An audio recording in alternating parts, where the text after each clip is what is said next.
미국의 제재에 최근 중국을 떠나는 투자 기업들이 급격히 증가하고 있습니다. 대만 정부가 최근까지 약 44조 원에 이르는 중국 투자 자금을 철수한 것으로 나타나고 있고, 일본도 6월 말부터 7월 말까지 1,700여 개의 기업이 철수 신청을 한 것으로 보도되고 있습니다. 중국에 진출한 일본 기업이 3만 5천 개인 점을 감안하면 향후 범위가 더 커질 수 있다는 분석입니다.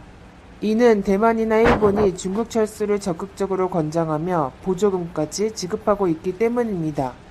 이런 상황에 미국은 한국에도 적극적인 협조를 구하고 있습니다.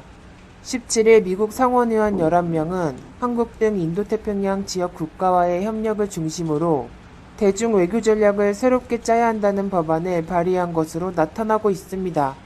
이 법안에는 약 3,500억 달러를 투입해 중국과의 경쟁에서 도태되지 않게끔 각종 사업을 지원한다는 내용이 담긴 것으로 보도되고 있습니다. 이는 미국의 제재가 중국과 관계를 맺었던 나라들에게 심각한 영향을 줄 수 있기 때문입니다. 현재 미 정부의 블랙리스트에 올라있는 중국 기업은 최소 275곳으로 나타나고 있습니다. 미국은 20일부터 중국 텐센트 제재에도 돌입했는데 글로벌 메신저 위챗뿐만 아니라 텐센트 매출의 35%를 차지하는 게임 산업도 영향을 줄까 촉각을 곤두세우고 있습니다. 현재 텐센트는 넷마블 17%, 크래프톤 13%, 카카오게임즈 5.6% 등 국내 업체에도 지분 투자를 해오고 있습니다. 그리고 중국이 가장 심각하게 보는 건 미국이 SMIC 제재까지 검토하고 있다는 것입니다. 이미 중국 SMIC는 화웨이와 거래를 끊으며 미국의 눈치를 보는 상황입니다. 사실 SMIC 주가는 미국 블랙리스트에 오를 가능성이 있다는 보도가 나온 뒤 홍콩에서 23%, 상하이에서 11% 가까이 급락한 것으로 나타나고 있습니다.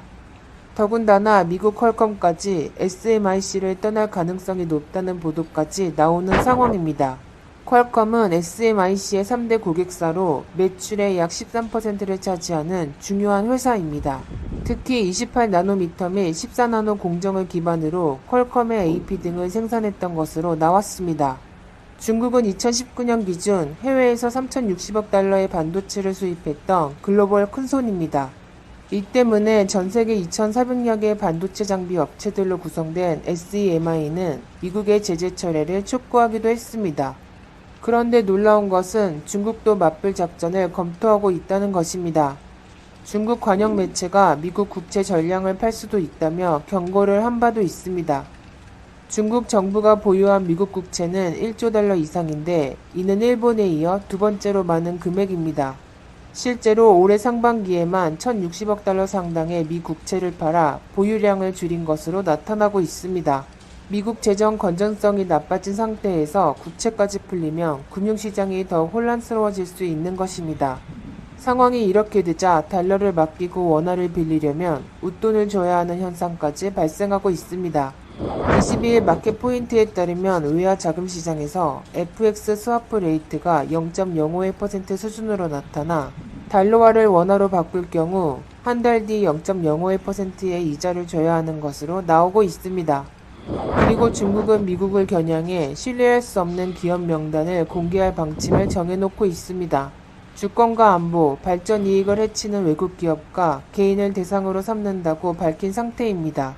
이 명단에 오르면 외국 기업은 중국으로부터 물건을 사거나 팔 수 없고 직원은 중국 입국이 제한됩니다. 현재 첫 번째 타겟은 미국 시스코로 알려지고 있는데 오랫동안 납품해온 중국 국유 통신사와의 계약이 끊긴 것으로 나오고 있습니다. 그리고 미국 화학업체 듀포는 화웨이의 조달업체 명단에서도 제외된 것으로 나타났습니다. 중국 정부는 위약금을 물더라도 미국 납품업체와의 계약을 파기하라는 지침을 내린 것으로 알려지고 있습니다. 이런 상황에서 21일 미국 정부가 인텔과 AMD의 화웨이 수출을 허가해 놀라움을 주고 있습니다. 해당 제품은 노트북용 프로세서와 CPU 등으로 알려지고 있는데 인텔 CPU의 40%를 화웨이가 구입하고 있어 중국을 달래는 동시에 미국도 실리를 챙긴 것으로 볼 수 있습니다. 그리고 스가 총리도 25일 시진핑 주석과 전화통화를 갖고 관계 회복에 나설 것으로 보여지고 있습니다.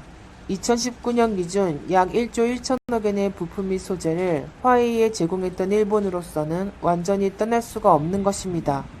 하지만 아이러니한 것은 삼성과 SK 하이닉스 등 한국 기업은 3분기 중국에서 주문이 폭주해 영업이익이 대폭 증가할 것으로 보이며 미국 기업들도 잇따라 비메모리 반도체 수주를 한국에 내주며 신뢰를 보이고 있다는 것입니다. 한국은 일시적 힘에 의해 제약이 따를지라도 신의를 저버리지 않는 전략을 취하고 있습니다. 더군다나 누구도 무시하지 못할 높은 기술력을 보유하고 있습니다.